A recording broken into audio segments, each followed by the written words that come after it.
बिस्मिल्लाहिर्रहमानिर्रहीम। मैं हूं टिका खान सानी और आप मेरा यूट्यूब चैनल देख रहे हैं। नाजरीन, मौलाना फजलुर रहमान की अहमियत कम नहीं हुई बल्कि ज़्यादा बढ़ गई है। एक दफ़ा फिर G6 का गली नंबर 83 और बंगला नंबर 7 जो है, यहाँ फिर सियासी मुलाकातें, सियासी बैठकें शुरू हो गई हैं और मौलाना फजलुर रहमान की रिहाइश का फिर एक दफ़ा सियासी मरकज़ निगाह बन गई है। फैसले होने जा रहे हैं आइनी तरमीम के कि आइनी तरमीम पास हो सकेगी, नहीं हो सकेगी। आइनी तरमीम के लिए जो दरकार वोट हैं उसकी स्ट्रेटजी में पूरा प्लान आपके सामने रख रहा हूँ। मौलाना फजलुर रहमान तो वाज़े तौर पर अभी तक की जो मेरी इतलात हैं वो साथ देने के हवाले से अपना माइंड बना बैठे हैं और वो इस आइनी तरमीम में हुकूमत का साथ नहीं दे रहे। कई ऐसे शाहिद मिले हैं कि जिसमें मौलाना फजलुर रहमान इस वक्त पूरी तरह इस नुक्ते पर खड़े हैं कि ये आइनी तरमीम 25 अक्टूबर के बाद होगी। यानी इसमें जस्टिस चीफ जस्टिस काजी फाइज ईसा को चूँकि अगर आइनी कोर्ट में लाना है तो फिर मुझे नहीं लग रहा कि उससे पहले ही आइनी तरमीम मंजूर हो सके मौलाना फजलुर रहमान के वोटों के साथ। कोई और जरिया हो तो मुझे नहीं, मैं नहीं कह सकता। अब दो ज़राए हैं, एक तो मौलाना फजलुर रहमान की जमात और दूसरी तरफ तहरीक इंसाफ के वो अरकान जो अभी PTI का हिस्सा नहीं है, आज़ाद डिक्लेयर हैं। उस हवाले से इलेक्शन कमीशन से वाज़े तौर पर अभी फैसला नहीं आ सका। तो यूँ दोनों पे नज़रें हैं। अगर मौलाना फजलुर रहमान वोट नहीं देते तो फिर प्लान B के तहत उन लोगों को PTI के अरकान से रब्ता किया जाएगा और उन्हें कहा जाएगा कि वो वोट दे। उसके बाद उनकी नाअहली वोट काउंट होगा लेकिन नाअहल हो जाएंगे। इस हवाले से कोर्ट वाज़े कर चुकी है। तो PTI के लोग तो अंडरग्राउंड चले गए हैं। वो तमाम MNAs जिनका खदशा था कि उन्हें रब्ता करके किसी तरह भी या गायब किया जाएगा या फिर उनसे वोट के दिन उनको पेश किया जाएगा, कौमी असम्बली में लाया जाएगा, वो तमाम लोग अब राब्ते में नहीं हैं इस्लामाबाद के करीब या फिर पाकिस्तान में, अब्रॉड नहीं है, लेकिन वो अंडरग्राउंड चले गए हैं। और उनमें से जिस दिन आइनी तरमीम आएगी, PTI की स्ट्रेटजी ये है कि उस दिन सिर्फ 4 से 5 मरकज़ी लोग, जिसमें असद कैसर है, उमर अयूब है, अगर वो FIR से निकल गए, बैरिस्टर गोहर और चंद लोग उस दिन ज़रूर आएंगे कौमी असम्बली में। लेकिन मेजॉरिटी जो है वो इस वक्त गायब है।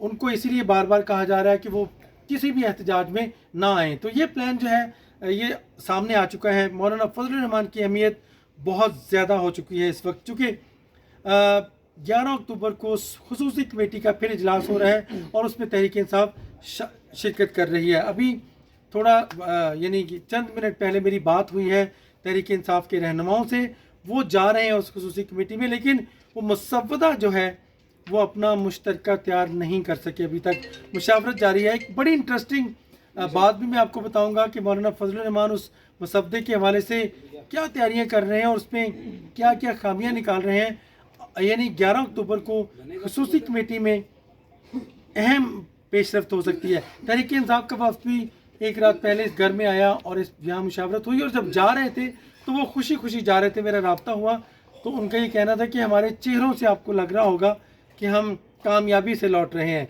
और आज पीपल्स पार्टी भी इस उम्मीद से जा रही थी कि नज़रिया और जो मर्ज़ी के मालिक हैं मौलाना फजलुर रहमान अपनी चलाएंगे, लेकिन हम उनसे रब्ता करके उन्हें इत्तफाक़ राय की तरफ लेके आ रहे हैं ताकि कंसेंसस डेवलप कर सके। और वो जो उज़र मौलाना साहब का है, इस वक्त सीनियर जर्नलिस्ट इस्लामाबाद के अली शेर मेरे साथ मौजूद हैं। वो जो मुसव्वदे के बारे में मौलाना फजलुर रहमान खामियां निकाल रहे हैं, बड़ी इंटरेस्टिंग बात। अली शेर साहब, वो कहानी क्या है? देखिए, सादा सी कहानी है और वो कहानी पता है एक साले जाफ़र साहब ने लिखी है। अगरचे साले जाफ़र साहब की कहानियाँ जो हैं वो बहुत सारी चीज़ें गढ़ भी देते हैं, लेकिन मेरा ख्याल है ये वाली बात उनकी ठीक है। वजह यह है कि मैं चूँकि उसका बैकग्राउंडर जानता हूँ, वो ये है कि मौलाना फजलुर रहमान साहब जो है वो डिलेइंग टैक्टिक्स कर रहे हैं इस आइनी तरमीम के साथ, और वो किसी भी सूरत खींच खोंच के 25 लाना चाहते हैं। आप ज़रा देख लें पीछे के पीछे जो कुछ होता रहा, वो 25 की तरफ खींच के ले जाते रहे और ले जाते ये दिन आ गया कि अब बिल्कुल जो है ना वो एंड आया पड़ा है। तो उसकी वजह से ये दिलचस्प बात कि कामरान मुर्तज़ा साहब को मौलाना फजलुर रहमान साहब ने कहा कि आपके इस आइनी मुसव्वदे की अंग्रेज़ी दुरुस्त नहीं है, इसमें कुछ अंग्रेज़ी की कमज़ोरियाँ हैं, खामियाँ हैं, इनको दूर करके लो और कल यानी कल जो जुमा है, जुमे को कामरान मुर्तज़ा साहब अंग्रेज़ी दुरुस्त करके मौलाना फजलुर रहमान साहब को मुसव्वदे की जो है वो पेश करेंगे। तो ये बड़ी दिलचस्प बात है। तो इसका मतलब एक दिन और गुजर जाएगा और मुमकिन तौर पे JUI जो कल 11 बजे इजलास है اس میں تو مسودہ پیش نہیں کرے گی, وہ تو کہے گی ابھی تمہاری انگریزی درست نہیں ہوئی. اصل ہونے کیا جا رہا ہے, اصل ہونے کیا جا رہا ہے, میں ہونے یہ جا رہا ہے کہ وہ جو آپ نے ایک بات کہی تھی کسی نا, صحافی کی مسکراہٹ اور کہکے سے آپ اندازہ لگا سکتے ہیں کہ مولانا فضل الرحمان صاحب کتنے ڈیلینگ ٹیکٹس استعمال کر رہے ہیں. 25. لیکن آج آپ نے سوال بھی کیا تھا نا شہری رحمان سے, وہ کیا تھا؟ شہری رحمان سے تو میں نے پوچھا تھا کہ کیا یہ افہام و تفہیم مشاورت یہ جا سکتی ہے 25 کے بعد بھی؟ تو آپ موجود سے ٹکا صاحب, آپ کی موجودگی میں انہوں نے کہا کہ ہاں اس میں کیا ہے. تو بلاول صاحب پہلے کہہ چکے تھے 25 سے پہلے ضروری ہے, مجبوری ہے, نہیں ہوا تو کیا ہوگا. جب کامران مرتضیٰ صاحب نے وہ بات کی تھی تو اس وقت چیخے تھے کہ جی میں نے ایسی بات نہیں کی ہے. اب وہ جب انہوں نے بات کی ہے تو اس کے بعد جا کے اتنا بچہ ہے نا یار, اتنا شک تو دے دیا کرے نا فائدہ. اس کا باپ مانتا ہے کہ میرا بچہ ابھی بچہ ہے. سندھ ہائی کورٹ بار میں جا کے خطاب کرتے ہوئے کہا کہ مجبوری ہے, ضروری ہے, 25 سے پہلے ضروری ہے ورنہ منصور علی شاہ منظور نہیں ہونے دے گا. پھر یہ بھی کہہ دیا کہ منصور علی شاہ صاحب کے جج قابو نہیں آئیں گے, یعنی ایسے جج کو بھیڑ بکریاں جن کو کہیں ہاں کے لے جانا ضروری ہے. تو اس ساری صورتحال پہ اب کہہ دیا کہ منصور علی شاہ صاحب جو ہے ان کا ان کو چیف جسٹس بنایا جائے تو ہمیں کیا اعتراض ہے. اب شہری رحمان صاحب نے بھی اور کل بلاول نے بھی اور میر بخاری کے پروگرام میں بھی بلاول نے بھی یہ بات کہی کہ 25 سے آگے بھی چلی جائے تو کوئی اتنی بڑی بات نہیں ہے. یہ امپورٹنٹ ہے. پھر پیپلز پارٹی کی طرف سے اپنا مسودہ کمیٹی میں, خصوصی پارلیمانی کمیٹی میں پیش کرنا ہے, مسودہ نہ سی اس کے سیلینٹ فیچرز کیا لیں, وہ پیش کرنے کی بات ضرور کی گئی ہے, شہری رحمان نے کی ہے, باقی تو کسی نے نہیں کی ہے.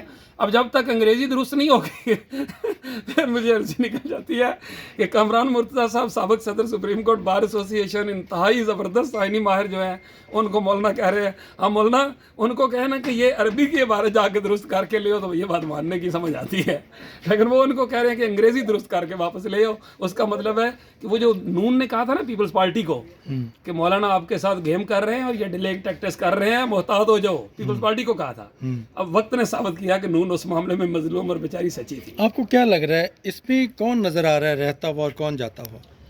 دیکھیں ابھی تو میرے خیال میں کوئی اس میں رہنے یا جانے کا زیادہ معاملہ نہیں ہے, اس وجہ سے کہ جو وہ چاہ رہے تھے, حکومت جو چاہ رہی تھی, اگر وہ نہیں ہو رہا تو پھر رہ تو حکومت رہی ہے لیکن پلے اس کے کچھ نہیں ہے. فیوز پھر اس کے وجہ سے وہ شیخ رشید کہتا ہوتا تھا نا, پلگوں میں کچرا ہی آیا ہوا آئے گا, پھر آگے اس کے ہے پلے کچھ نہیں. بڑی دلچسپ گفتگو کی اور آپ کے سامنے علی شیر صاحب نے بھی واضح کر دیا. اور اس طرح یعنی یہ کہانی جو ہے یہ اب ختم ہوتی نظر نہیں آ رہی. اس کے بعد شہری رحمان نے کیا کہا, مرتضیٰ وہاب نے کیا کہا, میرے ساتھ رہے گا, یہ سنیے گا. ٹیکا خان ثانی کو اجازت دیجیے گا. اللہ نگہبان.